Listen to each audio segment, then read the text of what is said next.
this is going to be an overview of the Praxis exam for special education. And so anytime, Anna, because it's just you and I, so like I said earlier, if you want to stop and pause and chat about some things, we can. Okay. So I always kind of ask people to kind of just stop and think about some of these questions first, just to kind of get us grounded before we start diving into the specifics of the exam. And so to think about like, basically, why are you here? Why do you want to pass this exam? How does this benefit you? How does it benefit your future students? Have you already kind of dabbled in the exam, at all? And then what do you think that you need in order to be successful? So maybe take a few moments to think about these questions, and maybe if you want to talk about any of these, one or more, we can kind of chat about these. So, well, with that first question, my long-term goal is to be a special education teacher. Great. So obviously, like that's like the first, that's the main reason I want to pass the test. And I started as a special education paraprofessional. So that's just where my heart is. And then I have my own child, he has a disorder. So I think really for me, the more I can learn, the better. Yeah. I mean, absolutely, and I feel like there needs to be more people in the special education department anyways. So I think, that I feel like that all kind of goes into why I want to pass the exam. But I think the benefits to my future students would be just having that well-rounded, knowledge. And I even feel like I could even learn really empathy to share with them. And as far, I'm trying to like look at all the questions. That's fine. With the experience with the exam thus far, I really don't have any, honestly. Okay. Outside of, these seminars I'm doing, which is why I'm really doing them. Because I want to be prepared for the exam as much as I can be before I take it, because I do have test anxiety. And the ones I've participated in thus far have helped a lot. Right. And so I'm excited for this one because I'm sure that I will get, the same amount of helpful information. But also I could talk about special education things for days. So I really was like, okay, I want to do that one just for funsies. That's great. I mean, so just based on your answers, I mean, it seems like you have this, authentic reason you want to become a special education teacher. And this test is one of the things that we have to take and pass as of right now, right? And so you're like, I want to be this teacher. This is one of the steps that I have to do. And I also love that you're already thinking about like how to make these connections with your students and like how to like use your own, experience with taking tests and knowing how that feels for you and everything, already thinking, okay, this is going to make me a better teacher, recognizing this and being able to kind of connect with any students who may have that. That's really important. It really is, because test anxiety is a real thing. And, many people experience it, for various reasons and everything. And so I think that, like one of the ways that, of course, does help with test anxiety is the more experience that you get with that particular test. And so I'm glad that you're here. I believe this experience will help you to feel a little bit more comfortable, with the exam for sure. That's great. Okay. Well, we will keep moving on then. So a few tips to just kind of start off to think about, like these are some of the, if I had to tell you like the few quick things, right? It's like, we have got to definitely understand those quote unquote characteristics of the different disability categories. That's going to be a basic thing that is going to be throughout the exam. Okay. So like that is something that definitely, you can study, if you're old school and want to do flashcards, or if you're like, there's like definitely like testing kind of things online now that you could, use to study that, but that's going to be a basic thing. And then as far as like thinking about the test itself, right? Because, someone somewhere created this exam, and with every type of standardized exam like this, like they're going to be written a certain way, and there's certain approaches and hints, right? And so I tell everyone to really make sure that you read and notice the details in the question. because there might be a question and you feel like, that could be anything, but it might be like one word, like it may be the specific disability they say, or it may be the grade level that they say, right? Or it may be the one little rule that's being broken or something. So really notice those details in the questions, and we'll go through some examples of those.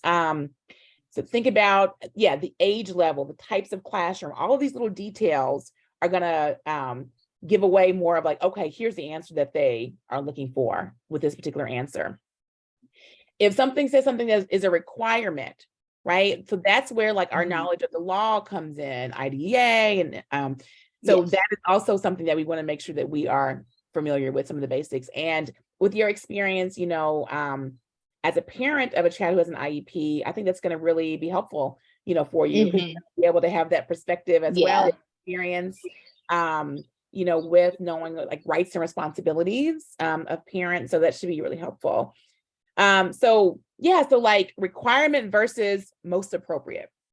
So when you do like a multiple choice kind of question, when these kind of terms are thrown in, most appropriate, that can kind of throw us off sometimes. That definitely used to throw me off, because I would read the question and I'm reading the answers. And I'm like, this could be a couple of these, and so when it says most appropriate, it really makes you kind of stop and think and compare those choices. And it may be something where two answer choices could work. It might be right, but which one is the most right? Which one is the most appropriate for that question? Which one is like the best decision there? And so then also, go back to any of your old SPED courses that you've taken over the years or over the semesters, and just kind of look back. Again, I think like the characteristics, the law, IDEA, those are going to be some big things. So those kind of courses will be really helpful. And so these are the categories here, right? That we want to make sure that we understand, because this is how, and these are definitely, this is something where, nothing is going to be perfect as far as like everyone who's a member of the disability community, every SPED teacher, et cetera, like this is not something that everyone necessarily agrees on, right? Like there's definitely, there's controversy and there's like questions around these things, but it is how it's written right now, like in the law. And so this is how it represented on the test. And so these categories here, you're going to make sure that you understand what they are, those characteristics, how they are deemed eligible to have an IEP. And then we've got these like 6 principles here. These are going to be some other terms that are very much kind of like heavy, kind of like SPED terms and everything, right? And so we want to make sure that if you're studying, and if you're doing like flashcards or some type of, kind of quizzing yourself over things, these are going to be terms that you want to make sure that you understand. Okay. Yeah.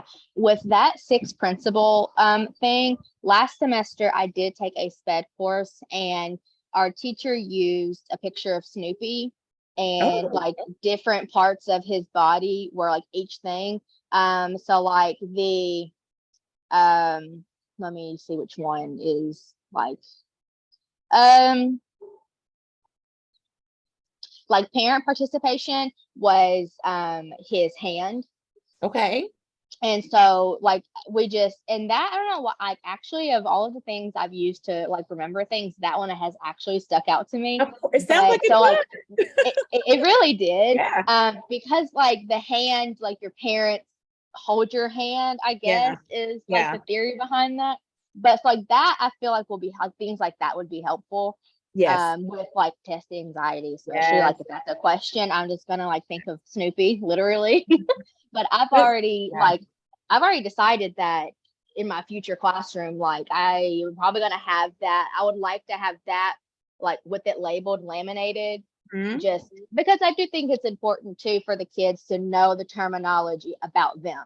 Absolutely. Yeah. So like I want them to, because I want them to be able to even explain, because there are some parents that aren't going to understand. Like I didn't understand some of this stuff to begin with, so I think it would be neat for kids to be able to say, this is what that means. Absolutely. Yeah. No, and we should be doing that with our students and everything, right?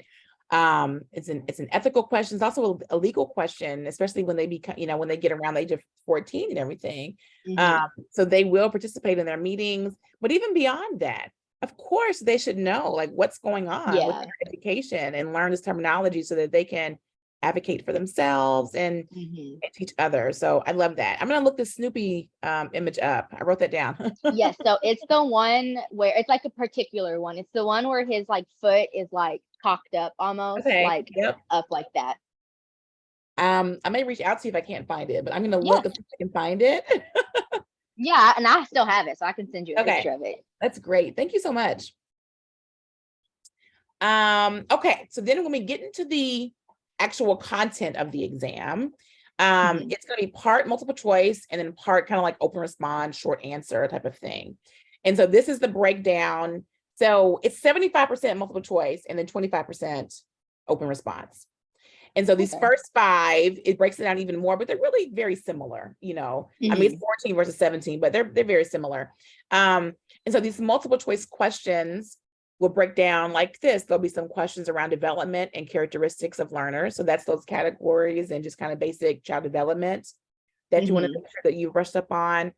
Planning and the learning environment. So like lesson planning and like how to have engaging lessons and just thinking about the physical space in the classroom, instruction, so like best practices, assessment. So you may have taken an assessment course as well. So thinking through how to like determine which are the best assessments to use for certain situations, and then how to interpret assessments to improve instruction, and then foundations and professional responsibility. So that's going to be like your ethics and things like that.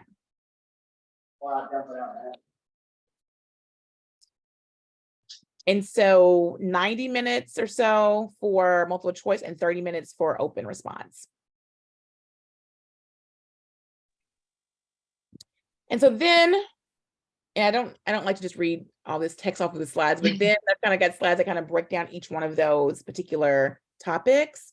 And so the same thing that I've just said. And so I also would recommend if you took either like a human development or a child development course to go back through that work as well. That would be really helpful. Okay. First part. Okay, so like different types of learning theories.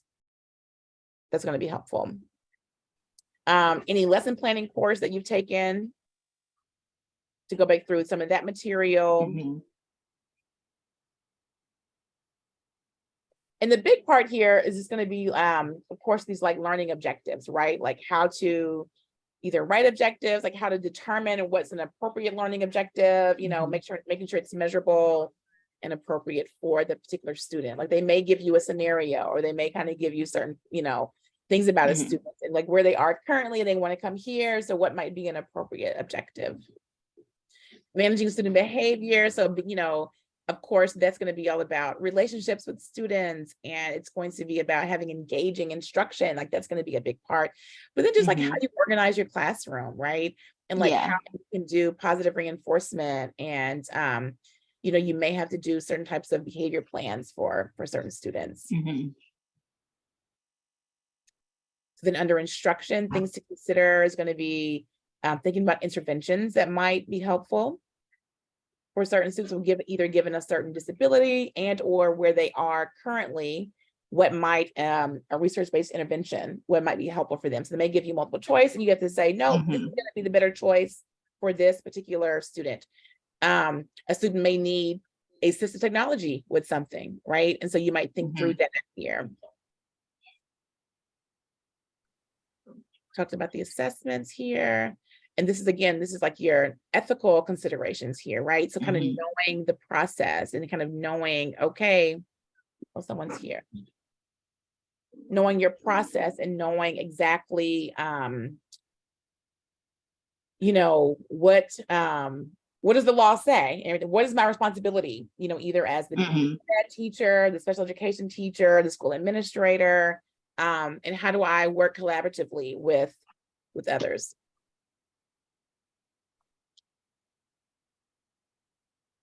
Oh, there I go. And so in these like open response kind of questions, right, it can kind of ask about any of those things, to be quite honest with you, but they're short answers. And so it is going to just be a matter of you, just writing in a very organized way and just hitting each part of the question in order to get that credit there. Why this is not working now for me to go. Okay, so what I want to do now is I'm pulling up some of these sample questions that we've got. And so what I've done in the past, and we've got 2 new people on here. I will pull up the questions and we're going to look through these questions together and we're going to talk about what kind of question is this? What kind of knowledge do you need to know? What approach would you take, etc. So I'm going to stop sharing so that I can pull that up.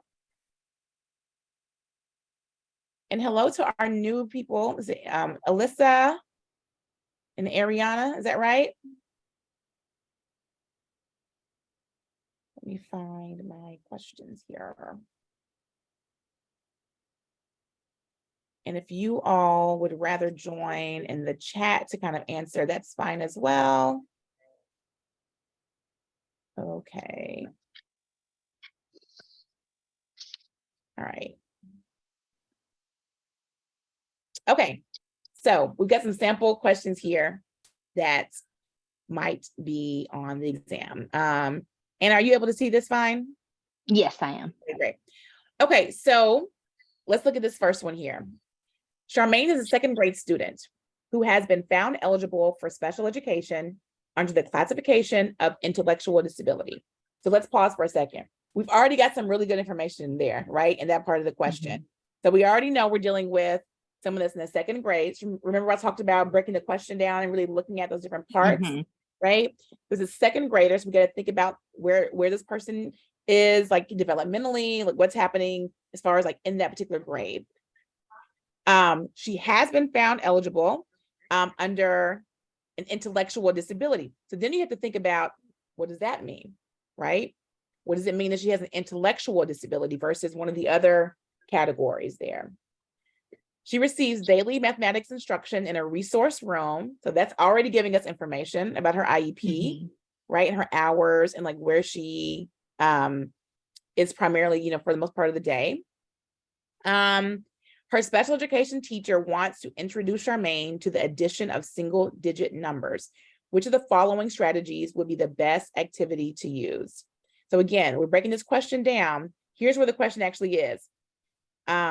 Which is the best activity, right? Not the only one, right? So there may be more than one answer down here that could work, but which one is going to be the best to use to get her to understand how to add single-digit numbers? So take a moment, everyone on the call, take a moment here. And out of these 4, which one do we think might be the best answer here?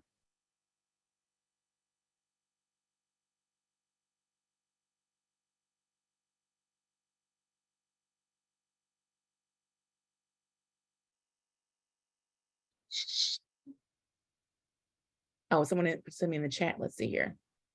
Oh no. Y'all can either answer in the chat or unmute and talk there. I want to say A. Okay. But I'm also not really positive what D is. So, I mean, if I was taking the test right now, I would probably choose A. You would be, yep. If you would choose A, you would be correct. You'd be correct. Yep. And so what you just did here, you kind of noticed the same thing, right? You're like, wait, I'm thinking it's this answer. Some of the other ones could also maybe work. I actually don't know what this other one is. So if you don't know which one of the, my advice would be, if you don't know what one of the answer choices actually is, like, and you feel pretty confident about the other one, go with that one. Yeah. But if we look at this, so making it 10, that's how you teach single digit addition, right? How to make a 10. These other activities are going to be more advanced. That would come later. So the key with this question is to really think about which one of these is going to be the most basic kind of way that we get started, right? Because it's introducing this student to it. And she has an intellectual disability, so we need to do the basic thing there, all right? So let's look at number 2 here. If you all can see this, okay.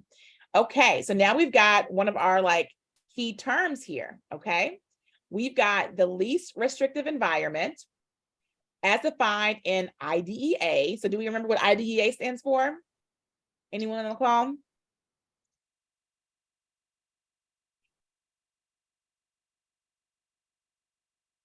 So this is going to be a big one that we have to make sure we know. Okay, you got it, Anna? And Individualized Yes. Disability Education Yes. Act? That's right. That's right. Okay. Yeah. This is the big, huge federal law. So this is going to be on that screen where I was kind of showing you things earlier that you had to make sure you know. This is one of those things that we had to know. Okay. And so with LRE, so the least restrictive environment as defined in IDEA requires that students with a disability be A, educated with non-disabled peers only for elective courses, B, educated with non-disabled peers to the greatest extent possible, C, educated in a special school so that there is no interaction with non-disabled peers, or D, educated with the most assistance, whether or not it be in the same environment as with non-disabled peers. So really think about these answer choices, or you may have a gut feeling that may actually end up being the right one with this one. So for me, if I'm thinking about this and I'm like, oh, I can't remember exactly LRE, or I can't remember IDEA, but I can still look at these choices and I might think this one seems more correct than the other one. This one seems to cover more situations than the other ones. Or you may know LRE.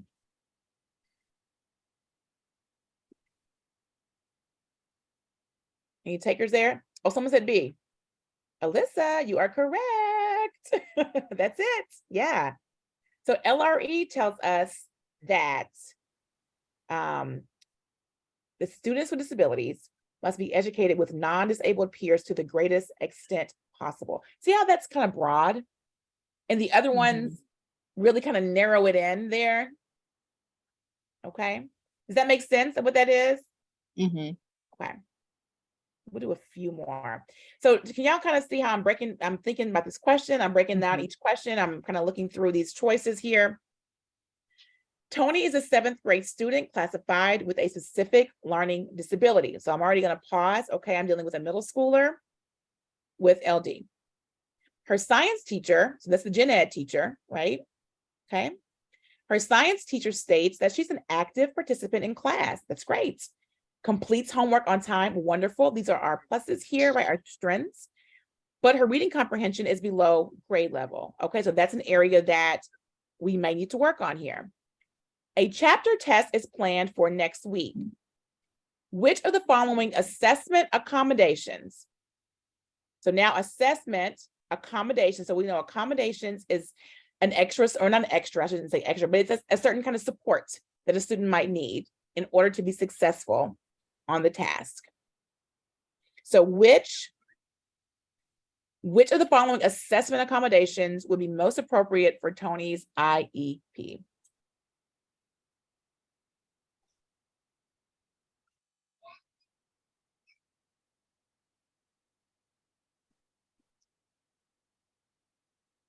What do we think? Would it be B? Reading the test aloud to her. Okay, so I hear 1B. Let's see. And I see a B. Anybody else want to try?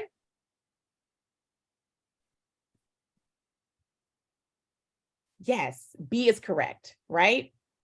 Because we have to think where she needs an accommodation, it has to be appropriate. It has to address the issue. The issue is reading comprehension. How would using a dictionary to check her spelling, how would that help in this situation?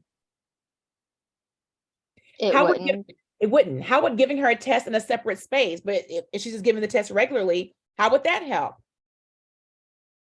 How would providing frequent breaks help right now, right?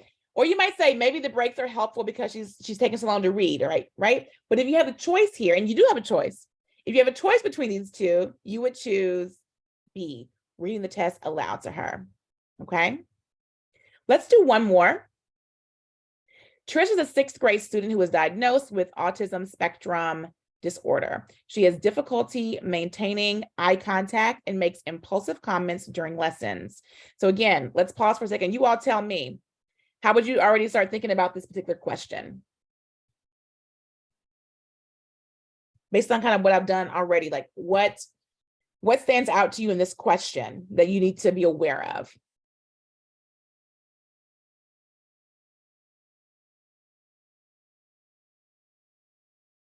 So remember, we're thinking about where students are developmentally, what disability category they have, and then what is going on in the scenario.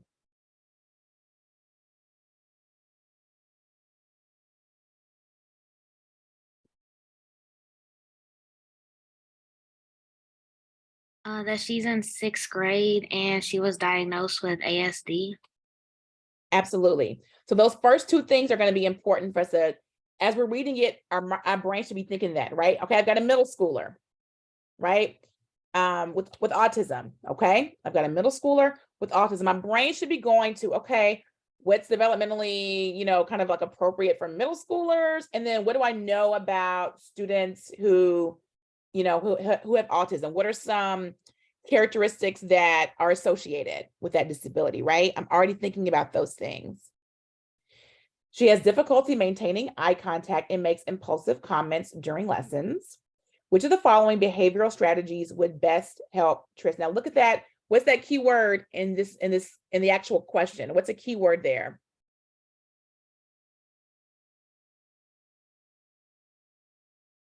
In like a test Strategies. So which of the following strategies? So that means that's telling us that all of these that we're about to read are going to be strategies. Yes. So then what is my task though in this question? Am I to pick out the one that is a strategy, or what am I to pick out? The best strategy. The best one, right? And so I point that out, you all, again, just to remind us as you're taking this test, that the question's already telling you which of the following behavioral strategies. So that's going to tell you, they're going to give you a list. Everything they're giving you here is a strategy. It is a behavioral strategy. And we have to decide which one would be the best to help Trish in this situation. They've given us information about Trish here, right? Okay, so what do we think?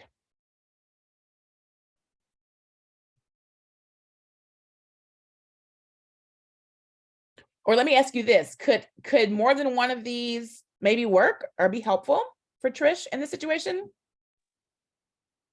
I do think more than one could be helpful. Yeah. But I think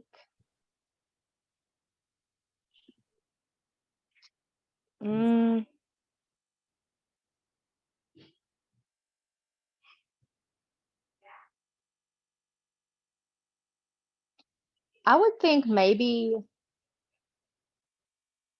D. Okay. I mean, I could see C or D working or being like the right answer. But also I could see B being helpful. So I would like an option of E for multiple. Right. So when this happens on a test, right, we don't have that option of E, then we have to really go back to the question and kind of figure this out. So let's look at, in someone in the chat, was it Alyssa? Alyssa is saying she's at maybe B. So I see a maybe before she said B, B, B. So I think Alyssa is also with you, Anna. She's like, maybe B, maybe something else. So let's just break these down. Let's look at answer choice D, giving Trish high interest, low reading level assignments. Was there anything in here in this question that discussed her reading level? No. And the thing is about students with autism, I mean, the reading levels, there's a range of reading levels. Just because you have autism does not mean that you automatically have a quote unquote low reading level, right? So that's going to be a hint right there. This question had nothing about reading in the question situation, right? And then let's look at C, seating Trish next to the window so she can look outside. So then why might that be helpful? I would assume it would help with the eye contact. Okay, so how so? Like giving her something else to focus on outside of like people. Okay. Yeah. So I see what you're thinking there, because this is like a visual, which is connected, right? Connected with one of the things they said. So then you might I used to feel like a little squiggly line. I was like, I might choose this one. Let me put a little line. This might be right. I would cross off D and I put a little line next to C. Okay. So now let's look at B, providing Trish a visual menu of appropriate behaviors. So why might this be the right answer here? I would think, like the visual, kind of like the like how they have like visual schedules for students, especially that have autism, just to see, kind of like, I guess, as a reminder, this is the appropriate behavior. Yeah.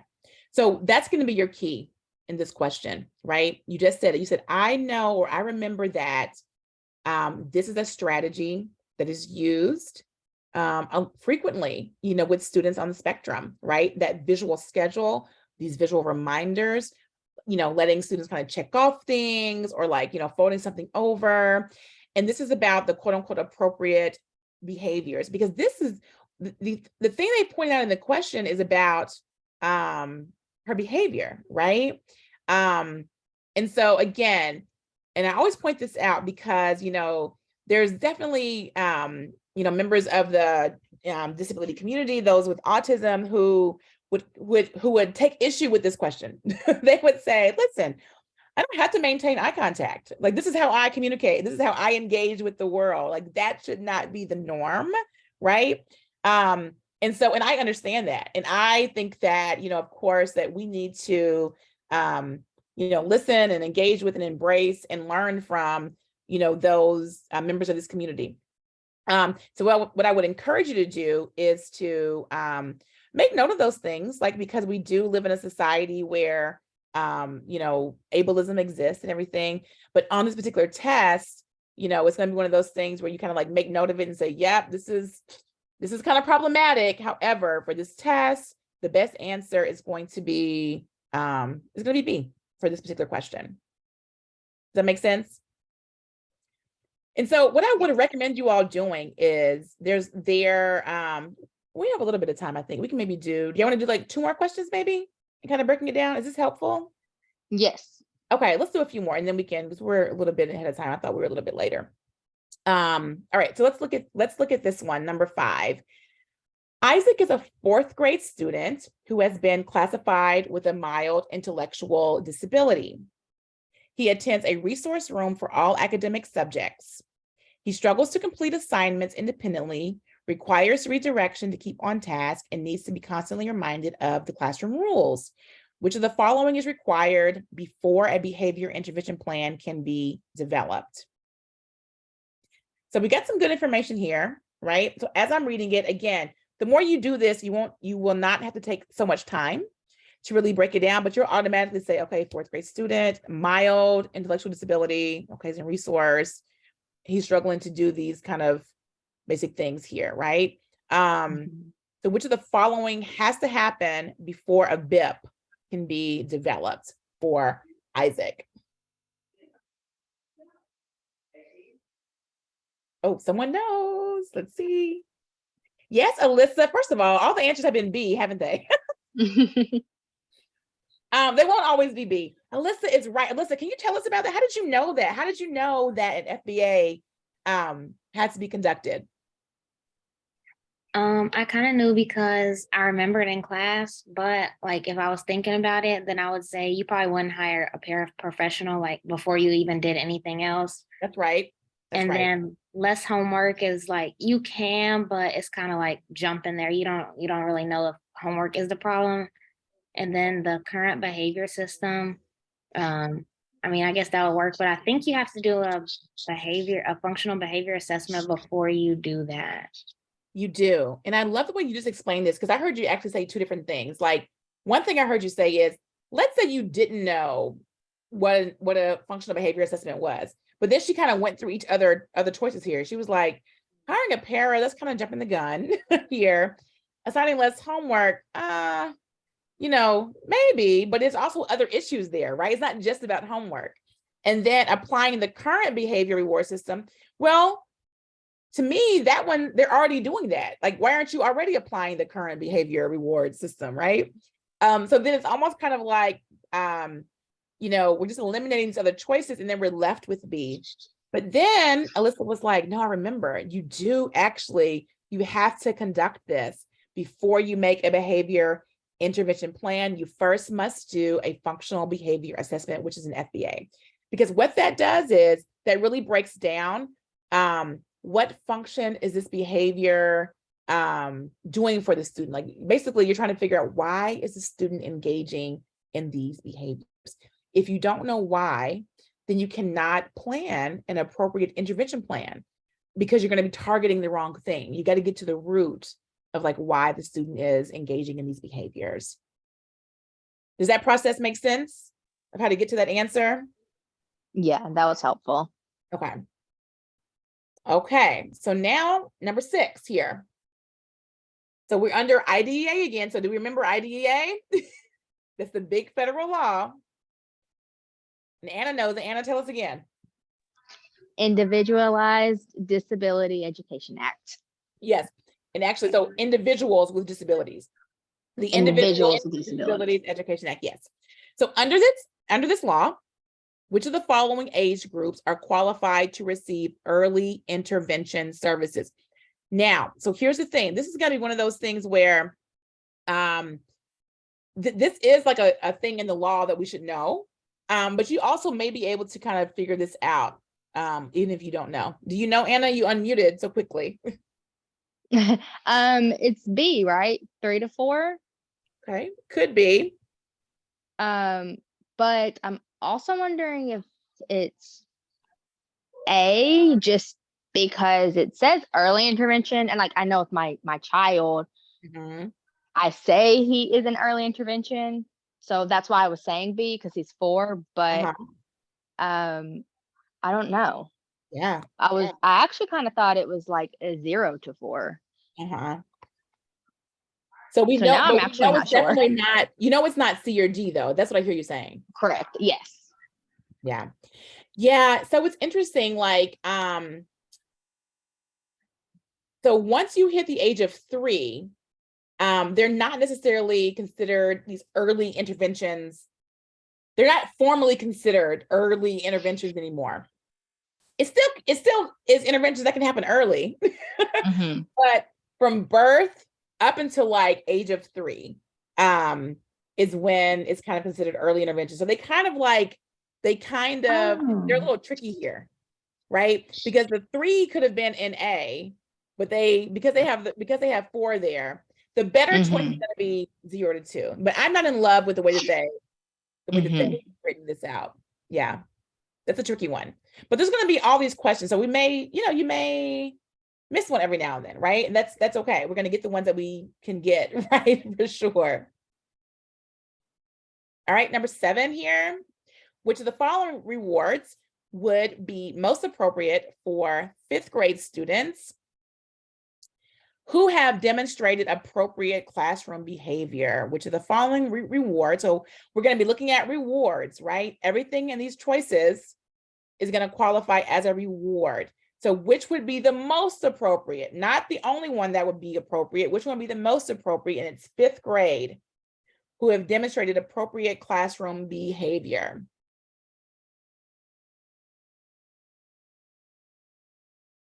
What do we think?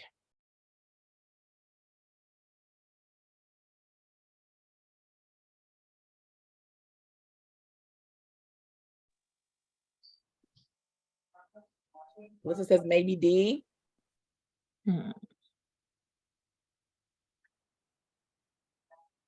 Alyssa, share with us, why were you thinking maybe D and not some of the other ones? So I'm kind of guessing because some of them sound good too. Right. I would say not A, because I think we're not really supposed to do like food treats. And then assign them no homework for a week. I mean, assigning them and then excusing them from the next chapter test sounds good, but I kind of feel like in a test, they don't want us to like take away work and be like, no, you don't have to do a chapter test. So I would just guess D, but I'm not 100% sure. Yeah, that's the correct answer for this particular test, right? Like it would be D.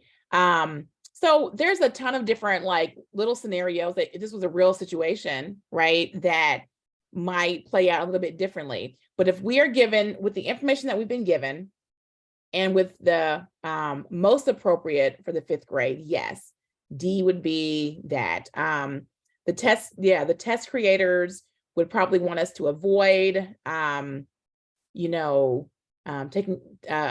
like excusing them from various academic, reinforcement, right? And then, yeah, the food thing is also kind of something that would be encouraged to stay away from. So giving them something, right? Like instead of taking away something, like we're giving them something that they enjoy that reinforces his behavior.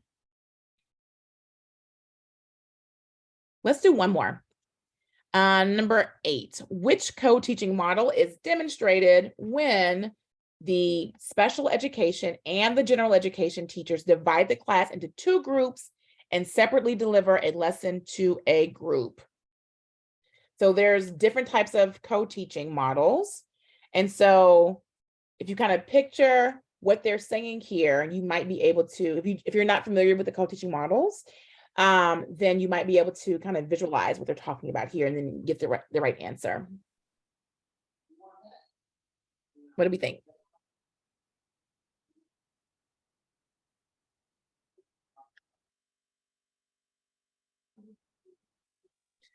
Are y'all familiar? Have y'all studied the different types of co-teaching models?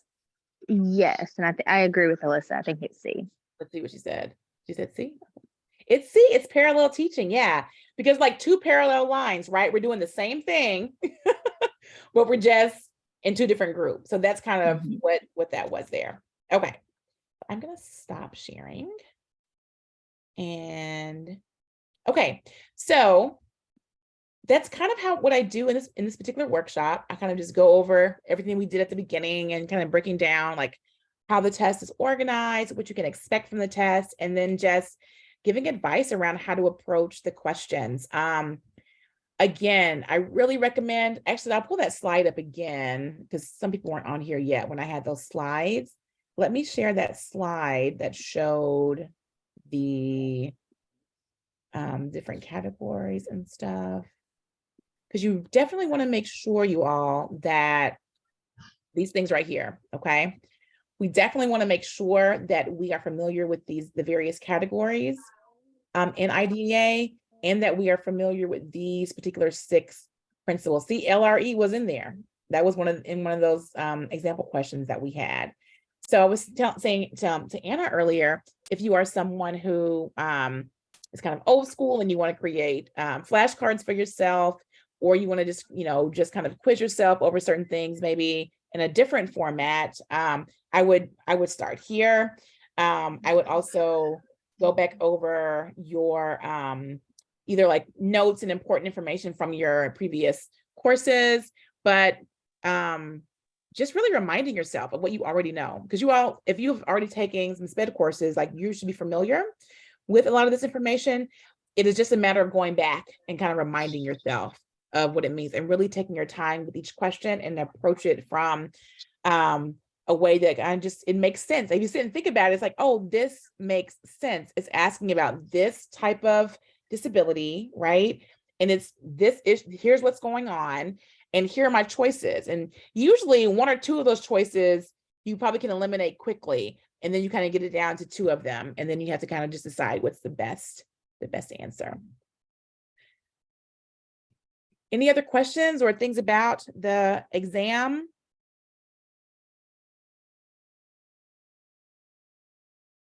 Do you think you'll be? No, go ahead. I don't have any. Okay. Do you all think you'll be able to kind of approach the questions? Let's see the writing portion. Yes, there is a writing portion. Yeah. So they'll probably just give you like a different scenario. And then maybe I can pull an example up, and then you will have to do a short essay. Let me see if I have an example ready for you all for that. Give me a second.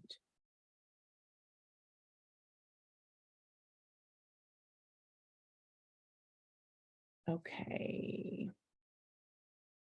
Yep, I do. Okay. Let me share my screen here.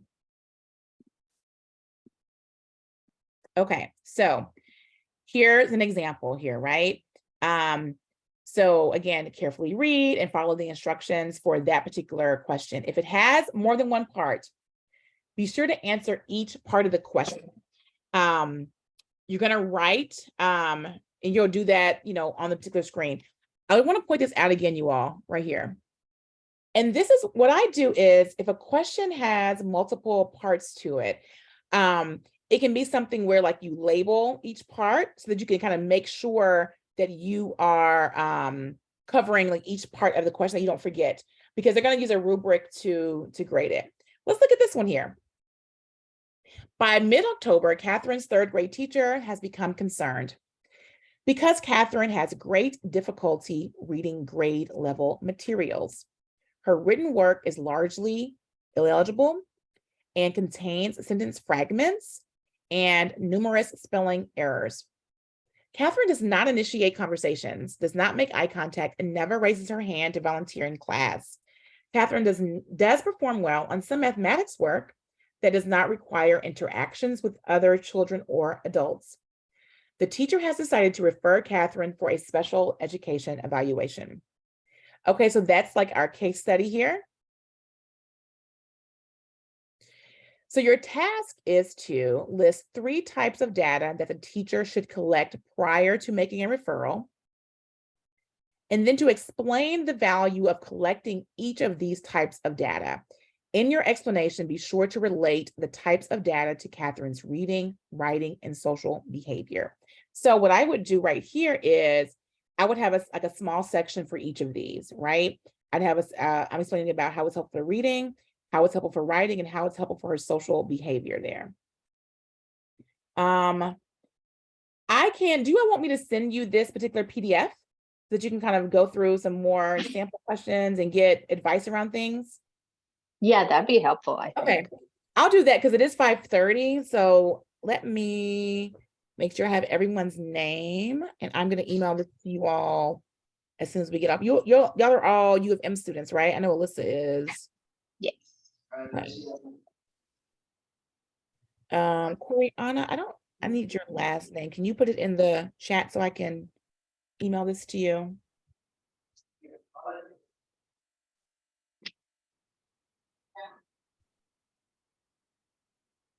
Smith, great, thank you. Okay, so yeah, so in this PDF, it's gonna have the rubric there for you to kind of show you how, what they're gonna be looking for in the answers and everything. And that's gonna be 25% of the exam. The majority is multiple choice. Are there any other quick questions I can answer before we hop off?